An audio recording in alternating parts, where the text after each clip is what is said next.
إن الحمد لله نحمده ونستعينه ونستغفره ونعوذ بالله من شرور أنفسنا وسيئات أعمالنا من يهدي الله فلا مضل له ومن يضلل فلا هادي له وأشهد أن لا إله إلا الله وحده لا شريك له وأشهد أن محمدا عبده ورسوله فإن أصدق الحديث كتاب الله وخير الهدي هدي محمد صلوات الله وسلام عليه وشر الأمور محدثاتها وكل محدثة بدعة وكل بدعة ضلالة وكل ضلالة في النار. Le mois du Ramadan, c'est un mois du repentir. Et tout le monde le sait, que l'homme, de par sa faiblesse, tombe dans le péché. Et cela est inéluctable. La boud min dhalik, amran hatman. C'est-à-dire que c'est une chose qui est obligatoire pour l'homme. Il est obligé de tomber dans le péché, l'homme. Et il est même indiqué dans un hadith authentique que si l'homme n'avait pas tombé dans le péché, Allah Azza wa Jal, subhanahu wa ta'ala, aurait créé d'autres hommes qui eux auraient tombé dans le péché et qui seraient repentis à Allah Azza wa Jal, qui auraient fait acte de repentir. Parce que c'est ça le but, c'est que l'homme se repent. Et on va voir quelle est l'importance du repentir par rapport à l'islam. Et pourquoi on en parle durant ce mois-là, le mois du Ramadan, plus précisément. Donc l'homme il tombe dans le péché. Cela est inéluctable. Et également, on va voir en l'homme un manquement aux obligations. Et ça apparaît également chez beaucoup de personnes, pour ne pas dire la plupart. Un manquement également aux obligations. Taqsir. Mais alhamdulillah, de par cette religion qu'Allah Azza wa Jal a parachevée sur nous, de par la descente de son Coran et de par la sunna de son prophète salawatullah wa salamun alayhi, on sait qu'Allah il a ouvert les portes, il nous a ouvert les portes de par sa miséricorde qui est immense. Et ces portes-là qui vont nous permettre de nous nettoyer de ces péchés et de ces souillures. Wallahu musta'an. Et parmi ces portes qu'Allah Azza wa Jal il a ouvertes, le repentir. Et le moment est propice, très propice, durant le mois du Ramadan. Lorsqu'on sait que le prophète sallallahu alayhi wa sallam, dans le hadith authentique rapporté par l'imam al-Bukhari et l'imam Muslim, nous dit إِذَا جَاءَ رَمَضَانِ, lorsque le mois du Ramadan il vient, فُتِّحَتْ أَبْوَابُ الْجَنَّةِ, les portes du paradis sont ouvertes. Et dans une autre version qui est rapportée elle par l'imam Muslim, فُتِّحَتْ أَبْوَابُ الرَّحْمَةِ, les portes de la miséricorde sont ouvertes. Ces portes du paradis et ces portes de la miséricorde sont ouvertes durant le mois du Ramadan. Futtihat abwabul jannah wa ghulliqat abwabun niran, et les portes de l'enfer ont été refermées. Wa suffidat ash-shayatin, et les shayatin, les djabs, ils sont enchaînés bis-salasil, c'est-à-dire par des chaînes. Donc c'est un moment qui est propice de par ce hadith, un moment très propice pour l'homme pour qu'il revienne à Allah Azza wa Jal durant ce mois-là et qu'il fasse une tawbah qui va être sincère. Et il dit Allah Azza wa Jal dans son Coran, هو الذي يقبل التوبة عن عباده ويعفو عن السيئات ويعلم ما تفعلون وهو الذي يقبل التوبة, et c'est lui qui agrée de ses serviteurs le repentir. وهو الذي يقبل التوبة عن عباده ويعفو عن السيئات, et pardonne les mauvaises actions. وَيَعْلَمُ مَا تَفْعَلُونَ, et c'est ce que vous faites. Et Allah Azza wa Jal également il dit في كتابه ومن يعمل سوءا أو يظلم نفسه ثم يستغفر الله يجد الله غفورا رحيما, quiconque agit en mal ou fait du tort à lui-même أو يظلم نفسه ثم يستغفر الله, puis aussitôt implore d'Allah le pardon, yajidillah ghafuran rahima, il trouvera alors Allah pardonneur et miséricordieux. Trouvera Allah pardonneur et miséricordieux. Et il dit également Allah subhanahu wa ta'ala, afala yatubuna ila Allah wa yastaghfiruna wallahu ghafurur rahim, ne vont-ils donc pas se repentir à Allah et implorer son pardon, car Allah est pardonneur et miséricordieux. Regardez tous ces versets qui nous invitent à revenir à Allah Azza wa Jal. Et lorsqu'on sait que les portes du paradis elles sont ouvertes durant ce mois béni, alors en profiter pour pouvoir se repentir d'une manière sincère devant Allah Azza wa Jal. Allah Azza wa Jal dit également قُلْ يَا عِبَادِيَ الَّذِينَ أَسْرَفُوا عَلَى أَنفُسِهِمْ قُلْ يَا عِبَادِيَ الَّذِينَ أَسْرَفُوا عَلَى أَنفُسِهِمْ لَا تَقْنَطُوا مِنْ رَحْمَةِ اللَّهِ إِنَّ اللَّهَ يَغْفِرُ الذُّنُوبَ جَمِيعًا إِنَّهُ هُوَ الْغَفُورُ الرَّحِيمُ قُلْ يَا عِبَادِيَ الَّذِينَ أَسْرَفُوا عَلَى أَنفُسِهِمْ Dis ô mes serviteurs qui avez commis des excès à votre propre détriment. La taqnatu min rahmatillah, c'est-à-dire ne désespérez pas de la miséricorde d'Allah. Ne désespérez pas de la miséricorde d'Allah. Inna Allah yaghfiru dhunuba jami'a. Allah Azza wa Jal, certes, Allah Azza wa Jal, c'est celui qui pardonne les péchés, tous les péchés, jami'an. Innahu al-ghafurur rahim. Comment on comprend ce verset? Dans un premier temps, on a at-targhib wal-hath ala at-tawba wal-istighfar. C'est-à-dire que dans un premier temps, à travers ce verset, on va trouver qu'Allah Azza wa Jal nous incite à demander pardon à Allah Azza wa Jal et à faire acte de repentir.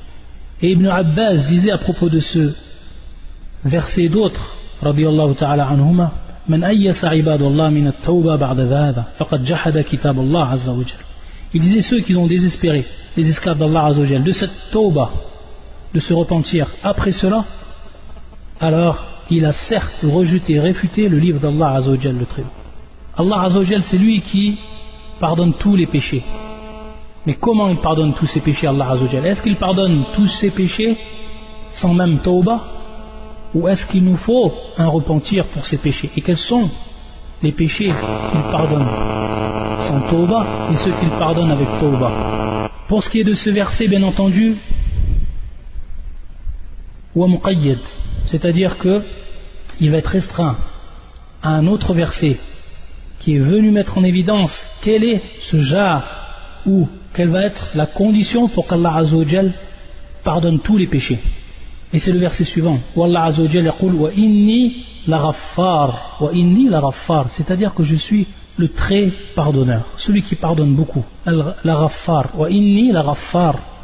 Liman taba wa amana wa amila salihan thumma ihtada. Je suis le très pardonneur. Liman, pour qui? Regardez le verset ici. Liman, pour qui? Liman taba, pour celui qui se repent. Wa amana wa amila salihan, et qui a cru et fait de bonnes œuvres. Wa amila salihan thumma ihtada, qui a suivi le droit chemin. Wa inni la ghaffar, je suis le très pardonneur. Et bien entendu ici, comme cela est connu, les savants divisaient les péchés en deux catégories pour ce qui est de leur importance. Al-kaba'ir wa as-sara'ir, c'est-à-dire les grands péchés et les petits péchés. Pour ce qui est des petits péchés, il faut savoir que les bonnes actions parmi ceux qui yukaffir as-sara'ir, c'est-à-dire parmi ceux qui expient les petits péchés, en plus bien entendu de la demande de pardon à l'istighfar, ce sont des bonnes actions.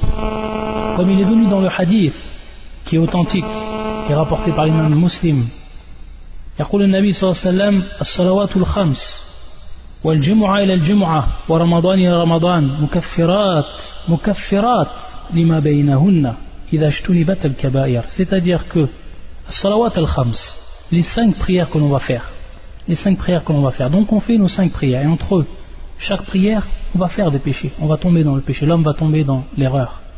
Ces prières que l'on va faire, tukaffir, c'est-à-dire qu'elles vont bien entendu expier ce qui s'est passé entre ces prières. Par exemple, entre le dhuhr et le asr, comme péché. Bien sûr ici les petits péchés. Les péchés mineurs, comme cela va être détaillé à la fin du hadith, bin-nass al-hadith. As-salawatul khams, les 5 prières. Wal-jumu'atu ila al-jumu'ah, également la prière du vendredi. C'est-à-dire entre les 2 prières du vendredi, les péchés qui sont passés entre ces 2 prières. C'est-à-dire du vendredi au vendredi prochain, Allah Azza wa Jalla également, il va, de par l'acquittement et de par l'accomplissement de cette obligation, il va également pardonner les péchés, les petits péchés. Wa Ramadan ila Ramadan, et également ici, ce qui est cité dans le hadith, c'est le mois du Ramadan jusqu'au mois du Ramadan. C'est-à-dire ce mois-là et le mois qui est passé d'avant. Le mois qui est passé d'avant, jusqu'à ce mois-là, ce qu'il y a eu entre les deux, Allah Azza wa Jal, si cela a été accompli, bien entendu, ces obligations ont été faites à la loi al matloub, c'est-à-dire qu'elles ont été faites comme il se doit, comme elles ont été demandées, suivant la législation, et suivant une niya saliha, une bonne intention, alors elles permettent de pardonner ce qu'il y a entre les deux. Mukaffiratun lima baynahunna, donc elles expient. Tout cela expie ce qu'il y a entre elles, bien entendu, par rapport à la durée. Idha shtunibat al-kabair, donc ici, une condition qui va être dite et dictée par le prophète sallallahu alayhi wa sallam, idha shtunibat al-kabair, lorsque les grands péchés sont écartés. Lorsqu'on s'est écarté donc des grands péchés. Donc le hadith, il est wadih, très clair et très explicite, et l'on comprend à partir de lui que cela concerne les petits péchés. Comme dans le verset que l'on a lu,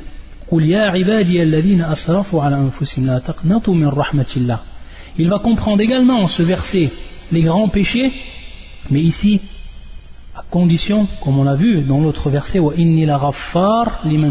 pour celui donc qui a fait l'acte de repentir, pour celui qui a fait l'acte de repentir. Et ça concerne bien entendu, et c'est une condition ici pour ce qui est des grands péchés. Même si certains savants disent que il se peut que la personne, de par l'istighfar, c'est-à-dire la demande de pardon, qu'Allah Azza wa Jalla lui pardonne tous ses péchés. Tous ses péchés. Mais qui peut prétendre cela? Qui peut avancer cela? Sachant que dans le hadith, comme il est cité, et également dans les autres versets, comme on les a compris, c'est que pour ce qui est des grands péchés, pour le pardon, il faut le repentir. Déjà dans cette vie d'ici-bas, il faut le repentir. Et également par rapport à ce verset, il ne va pas rentrer dedans ce qui est du shirk, sinon également avec le repentir. C'est-à-dire que même le plus grand des péchés qui est l'associationnisme, il faut que la personne yatoub, c'est-à-dire qu'elle se repente si elle est tombée dans l'associationnisme, qu'il soit grand ou qu'il soit petit, c'est-à-dire majeur ou mineur. Allah Azza wa Jal accepte ce repentir si durant sa vie il se repent vers lui subhanahu wa ta'ala sincèrement, et qu'ensuite bien entendu yuhsin islam, c'est-à-dire qu'il accomplit son islam comme il se doit. Taïb. Et ça concerne le polythéisme majeur et mineur également, c'est-à-dire que, et ça c'est l'avis de beaucoup de savants parmi les muhaqqiqin, comme Cheikh al-Islam ibn Taymiyyah, que celui qui tombe dans le polythéisme mineur et qui ne se repent pas, alors il ne rentre pas taht al-mashi'a, c'est-à-dire qu'il ne rentre pas sous la volonté d'Allah Azza wa Jal pour ce qui est de l'expiation des péchés. Comment on comprend cela? C'est-à-dire que automatiquement celui qui tombe dans le shirk al-asghar, polythéisme mineur, automatiquement il sera châtié et il ne rentre pas sous la volonté d'Allah Azza wa Jal. Qu'est-ce qu'on veut dire par mashi'a ici? C'est bien entendu cette parole connue, si Allah Azza wa Jal veut, il lui pardonne, et s'il veut, il le châtie. Ici non, s'il tombe dans le shirk, que ce soit le grand ou que ce soit le petit, il sera automatiquement châtié, sauf bien entendu à une seule condition, c'est ici at-tawbah, c'est-à-dire qu'il revienne de ce qu'il a fait. Et la preuve de cela, c'est la parole d'Allah Azza wa Jal, inna Allah la yaghfiru an yushraka bihi wa yaghfiru ma duna dhalika liman yasha.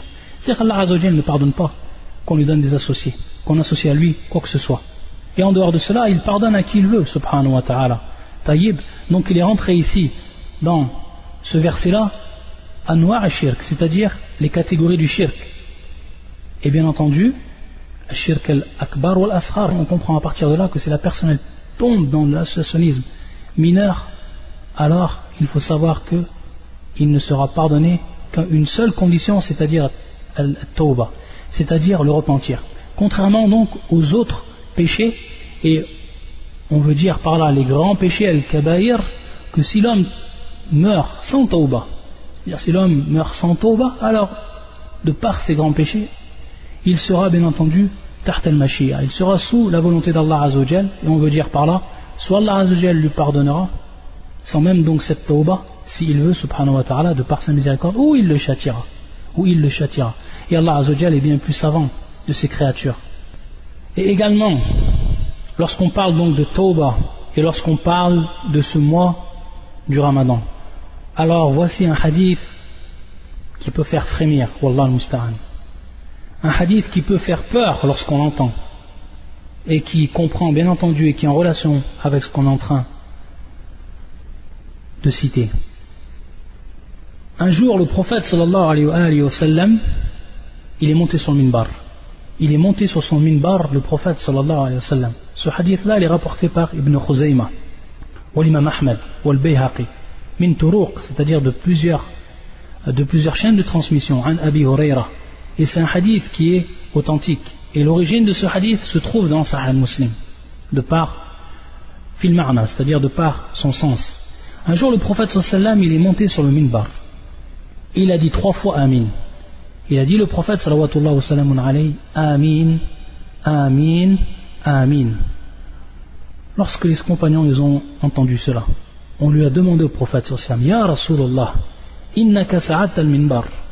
C'est-à-dire, ô envoyé d'Allah, tu es monté sur le minbar et tu as dit 3 fois Amin. C'est-à-dire, tu as dit Amin, Amin, wa Amin. Qu'est-ce qu'il a dit le prophète sallallahu alayhi wa sallam? Et écoutez bien cette parole. Écoutez bien ceux encore qui sont dans le péché durant ce mois du Ramadan. Regardez ce qu'il a dit le prophète sallallahu alayhi wa sallam. Inna Jibril alayhi salam atani faqal. Jibril, l'ange Gabriel alayhi salam, que la paix soit sur lui, m'est venu. Il est venu au prophète sallallahu alayhi wa sallam. Faqal, et il a dit Man adraka shahr Ramadan. Celui donc qui est parvenu au mois du Ramadan. Falam yughfaru lah, et qui n'a pas été pardonné. Fadakhal an-nar, il rentre dans le feu. Fa'ab'adahu Allah, et Allah Azza wa Jal l'écartera bien entendu ici de sa miséricorde. Alors il a dit de dire Jibril au prophète sallallahu alayhi wa sallam, Qul Amin, dis Amin. Ici c'est bien entendu en forme d'invocation, c'est-à-dire qu'il va invoquer à ceux qui n'ont pas été pardonnés durant ce mois, qui n'ont pas eu l'opportunité, ou plutôt qui n'ont pas profité de ce moment propice pour revenir à Allah Azza wa Jal, pour faire acte de repentir et pour demander pardon à l'istighfar, demander pardon à Allah Azza wa Jal de ses péchés, de leurs péchés. Qul Amin, faqultu Amin, Amin, Amin. C'est-à-dire que le prophète sallallahu alayhi wa sallam, il a répété 3 fois Amin par rapport à ce que Jibril a dit comme invocation, à titre d'invocation ici. Wallah al-musta'an. Hada al-hadith, ce hadith-là, il faut bien qu'on s'en rappelle durant ce mois béni. Et qu'on se rappelle cette dua de Jibril, alayhi salam, contre ceux qui ne vont même pas profiter de ce mois-là pour demander pardon à Allah Azza wa Jal et de se repentir donc, de se repentir à leur Seigneur, subhanahu wa ta'ala. Wallah al-musta'an. La ilaha illallah. Et pour ce qui est de Tawbah, il faut savoir que Tawbah, comme le citent les savants, il n'y a pas un acte qui est venu dans le shara, dans la législation, et qui a été plus aimé auprès d'Allah Azza wa Jal.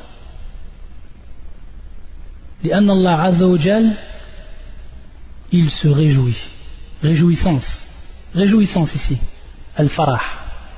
Al-Farah, il se réjouit lorsque l'homme revient à lui repentant. Il se réjouit, Allah subhanahu wa ta'ala. Al-Farah. Et Al-Farah, tab'an, min sifatillah. C'est-à-dire que ça fait partie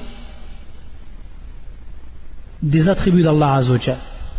Un attribut qui est propre à lui, subhanahu wa ta'ala. Yaliqu bi jalalihi. Un attribut qui lui appartient, qui est propre à lui, subhanahu wa ta'ala, et dont il ne ressemble à personne parmi ses créatures à travers cet attribut, comme tous les autres attributs. Et tout le monde connaît ce hadith qui est rapporté par l'imam Muslim.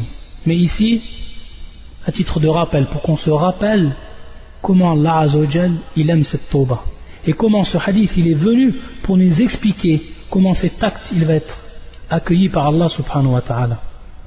Et tout le monde le sait. Lorsqu'une des personnes, comme nous l'a informé le prophète sallallahu alayhi wa sallam, s'est perdu dans le désert et qu'il a perdu sa monture, et que sous sa monture il y avait bien entendu az-zad, c'est-à-dire ce qu'il a emporté comme nourriture, comme boisson, ce qu'il avait besoin bien entendu durant son voyage, az-zad. Qu'est-ce qu'il a dit quand il lui est arrivé cela? Il a dit arji'u ila makani alladhi kuntu fihi anam hatta amut. C'est-à-dire je vais revenir donc à l'endroit où j'étais avant que je perde ma monture et que je dors jusqu'à que je meure. C'est terminé, je suis dans le désert, terminé. Comment vais-je faire maintenant sans une seule nourriture, sans même pouvoir monter sur ma monture afin de me diriger? Regardez comme il a pensé que c'est terminé. Donc il a vu al-halak, il a vu la perdition devant lui, il a vu la mort devant lui. Pour bien comprendre ce hadith. Après qu'il dort, فَإِسْتَيْقَظَ وَعِنْدَهُ رَاحِلَةُ وَعَلَيْهَا زَادُ وَطَعَامُ وَشَرَابُ. Lorsqu'il s'est réveillé, alors qu'il croyait que c'était fini pour lui, il va voir devant lui sa monture. Et sur sa monture, il va voir donc sa nourriture. Il va voir la boisson telle qu'elle était auparavant devant lui. Regardez donc comme il va être joyeux. Regardez la réjouissance qu'il va sentir. Est-ce qu'on peut ressentir une réjouissance plus forte que cela à ce moment-là? Qu'est-ce qu'il nous dit le prophète sallallahu alayhi wa sallam? فَاللَّهُ أَشَدُّ فَرَحًا بِتَوْبَةِ الْعَبْدِ الْمُؤْمِنِ مِنْ هَذَا بِرَاحِلَتِي وَزَادِي. Subhanallah. Il nous dit le prophète sallallahu alayhi wa sallam qu'Allah azza wa jal est encore plus heureux, ou il se réjouit encore plus, Allah azza wa jal, de par le repentir de son serviteur le croyant, que celui-là, que cette personne-là, lorsqu'elle s'est réjouie au moment bien entendu où elle a trouvé sa monture. Et cette riwaya, cette version, elle se trouve auprès de l'imam Muslim. Regardez donc comment le tawbah il est accepté auprès d'Allah azza wa jal. Et on ne voit pas un acte qui a été accueilli de telle façon auprès d'Allah azza wa jal parmi le Coran et la Sunna, comme l'ont précisé les savants.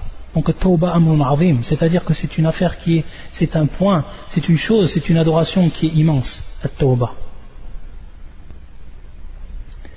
Et pour ce qui est de tawbah, bien entendu, pour ce qui est de cette tawbah, elle a des conditions, cette tawbah, pour qu'elle soit acceptée. Maintenant, ce qui nous intéresse, lorsqu'on sait que cette tawbah-là, il faut la faire à tout moment, et encore plus durant le mois du Ramadan, où ici c'est encore plus appuyé, c'est-à-dire son accomplissement, alors il faut savoir qu'elle a des conditions, la tawbah. Et que ces conditions que l'on cite, et qui sont au nombre de 3 de façon générale, c'est-à-dire donc pour la tawbah qui est de façon générale, et qui est bien entendu au moment où elle est encore acceptable. C'est-à-dire qu'on sait que la tawbah ne sera plus acceptable au moment où l'âme sort de l'homme, au moment de ce qu'on appelle al-gharghara, et également au moment où tatla ash-shams min maghribiha, c'est-à-dire au moment où le soleil va se lever de son orient. À ce moment-là, on le sait, la tawbah ne sera plus acceptée. Ça, c'est pour ce qui est du temps. Mais de façon générale, la tawbah, elle a 3 conditions. Elle a 3 conditions qui sont en relation avec les 3 temps. Et on veut dire par les 3 temps le présent, le passé et le futur.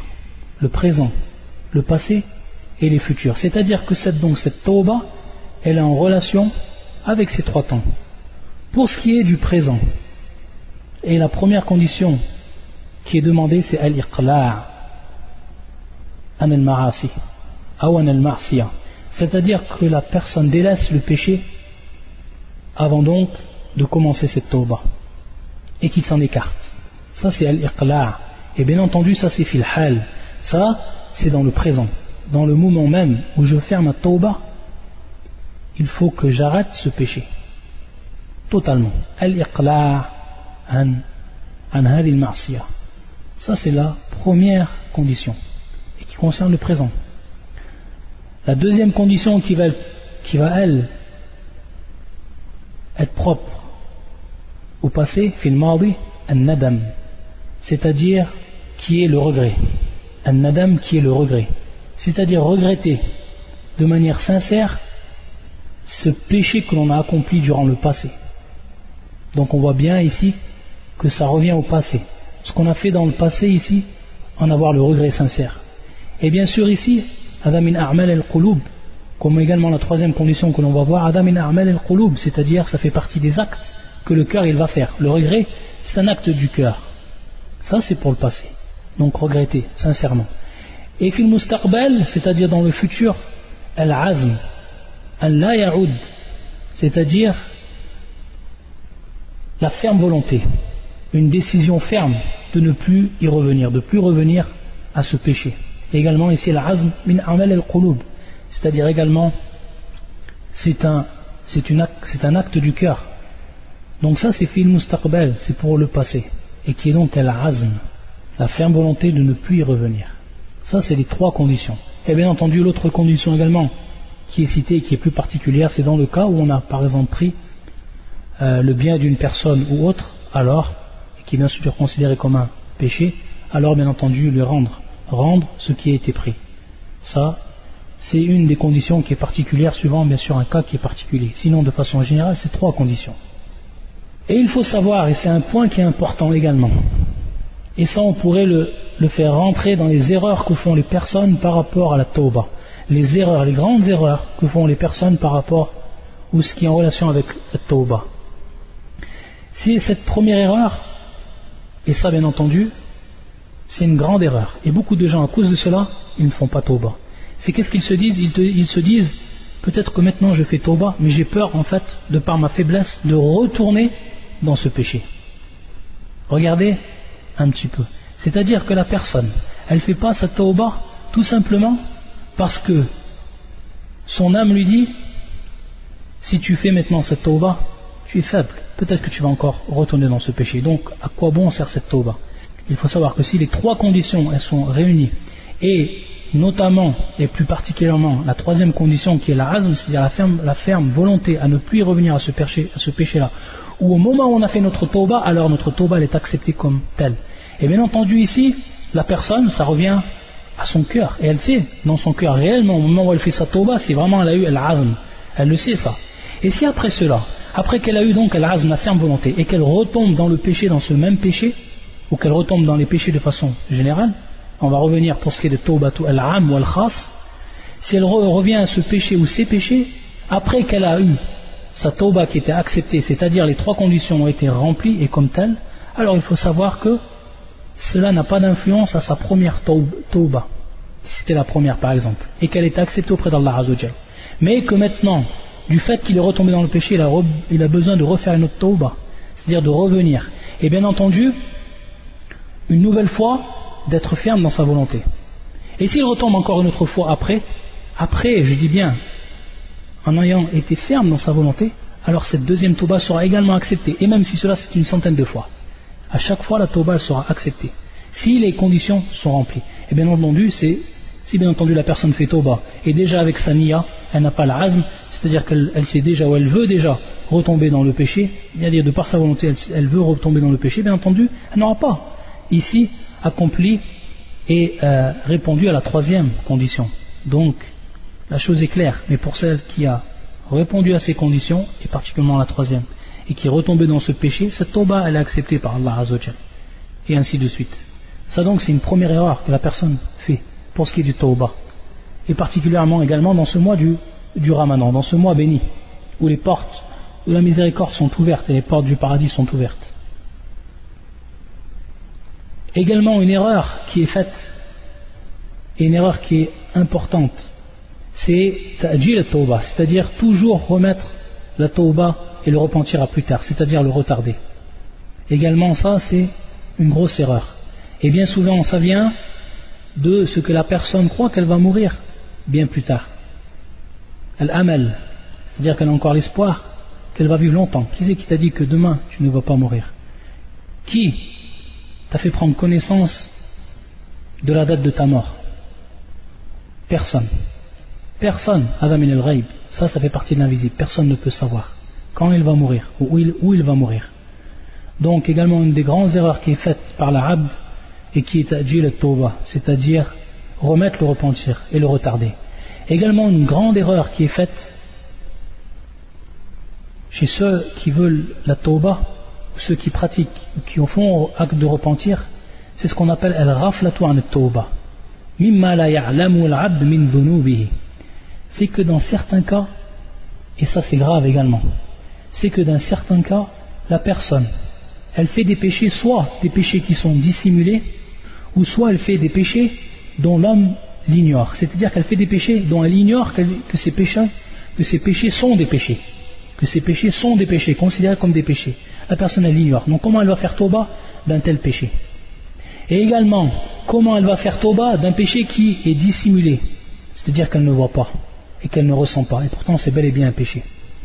Et ici, la seule condition pour que cela soit, bien entendu, effacé et accepté, c'est ce qu'on appelle donc at-tawbatu amma, c'est-à-dire une tauba qui va être générale.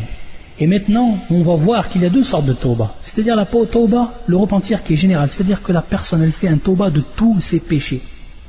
Qu'elle fait un tauba de tous ses péchés. La personne, elle a plusieurs péchés. Elle décide de faire un tauba de tous ces péchés-là. Ça, c'est taubatun amma.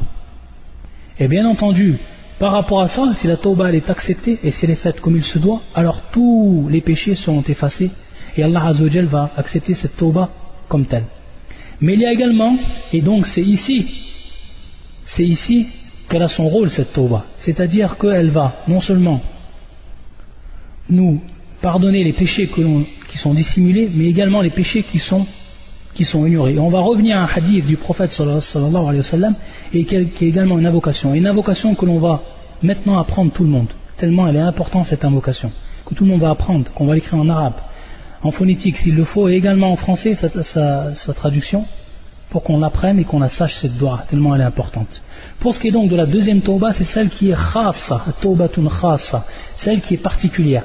Et on veut dire par là, celle qui est particulière, c'est la personne a plusieurs péchés, mais elle fait la tauba par rapport à un péché, c'est-à-dire qu'elle veut arrêter ce péché-là, qui est particulier. Et donc elle fait un tauba par rapport à ce péché. Ça, c'est ce qu'on appelle taubatun khassa. Donc, bien entendu, si la personne fait tauba par rapport à ce péché sera pardonné. Et ce repentir sera accepté par rapport à ce péché. Par rapport à ce péché, il sera accepté, bien entendu. Mais les autres péchés restent comme tels. Taïb. Donc ça, c'est at-tawbatul khassa, celle qui est particulière. Donc différence entre celle qui est am et celle qui est particulière. Et celle qui est particulière et qui va être faite par l'abd, bien entendu ici, il ne va pas rentrer, il ne va pas pardonner les péchés qui sont dissimulés, ou ceux dont l'homme ignore que ce sont des péchés, qui sont comme tels. Et ici, un hadith qui nous concerne et qui est très important.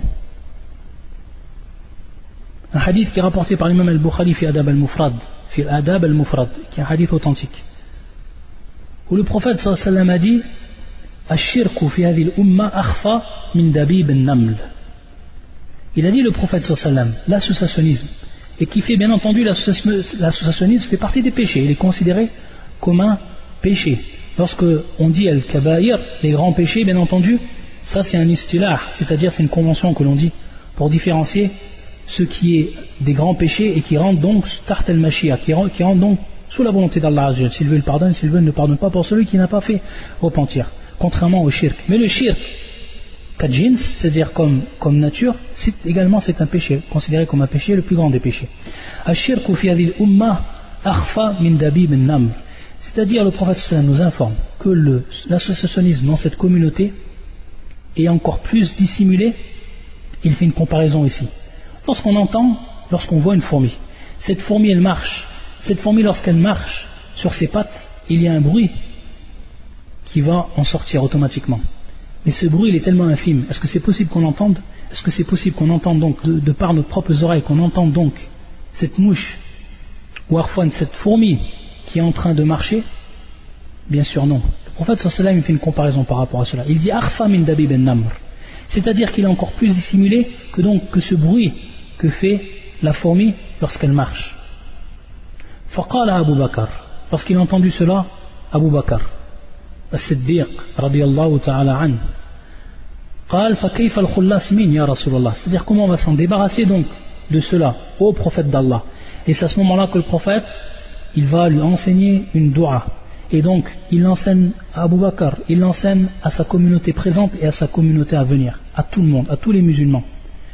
Et cette dua qui est la suivante: Allahumma inni a'udhu bika an ushrika bik wa ana a'lam wa astaghfiruka lima la a'lam wa astaghfiruka lima la a'lam. Allahumma inni a'udhu bika an ushrika bik wa ana a'lam. Ça c'est la première partie. Allahumma inni a'udhu bika an ushrika bik wa ana a'lam. C'est-à-dire ici, on demande, ô mon Seigneur, on demande ici la protection. On demande à Allah Azza wa Jal la protection, ô mon Seigneur, je demande donc protection auprès de toi, inni a'udhu bika an ushrika bik. C'est-à-dire que je fasse acte d'associationnisme, que j'associe à toi. Donc, quoi que ce soit. An ushrika bik wa ana a'lam. Et je suis, et je sais, c'est-à-dire je suis conscient de cela, et j'ai science de cela. Donc ici, c'est en état de science. Wa ana a'lam, c'est-à-dire que je sais ce que je fais. Taïb, donc ici on demande de se protéger pour ne pas tomber dans ce qu'on sait qui est shirk et qu'on pourrait y tomber dedans. Donc avec science, bi'ilm ici. Allahumma inni a'udhu bika an ushrika bika wa ana a'lam. Allahumma inni a'udhu bika an ushrika bika wa ana a'lam. Et la deuxième partie, wa astaghfiruk lima la a'lam. Et je demande donc pardon, et je te demande donc pardon pour ce que je ne sais pas, dont je n'ai pas science, la a'lam. Wa astaghfiruka lima la a'lam. Et je te demande pardon pour ce que je ne connais pas, et je ne sais pas, dont je n'ai pas science. Donc regardez cette dua comme elle est importante, et donc tout musulman il l'apprend, et il la répète cette dua, et il la dit. Allahumma inni a'udhu bika an ushrika bika wa ana a'lam wa astaghfiruka lima la a'lam. Et également une mise en garde qui est faite, et c'est le dernier point Inch'Allah par rapport à ce sujet-là, c'est tawbatul kadhabin. Tawbatul kadhabin, c'est-à-dire le repentir des menteurs. Le repentir des menteurs.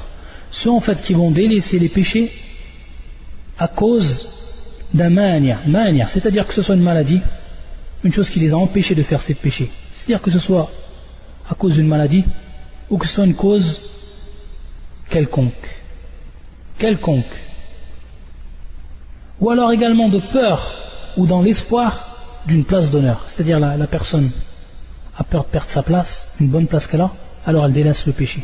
Ou alors au contraire elle veut atteindre une place dans la société ou autre, et donc elle délaisse également ses péchés dans ce but-là. Et si bien entendu, et elle va considérer ça comme tawbah. Et si ensuite l'occasion lui revient donc de refaire ses péchés, que la maladie cesse, se dissipe, qu'il soit guéri, ou que cette impossibilité devienne possibilité, alors on le voit qui revient directement à ce péché. Ça c'est tawbatul kadhabin. Ça c'est le repentir des menteurs. Ayyadan billah. Subhanakallahumma bihamdika. أشهد أن لا إله إلا أنت أستغفرك وأتوب إليك وصلى الله على محمد وعلى آله وصحبه أجمعين والسلام عليكم ورحمة الله وبركاته.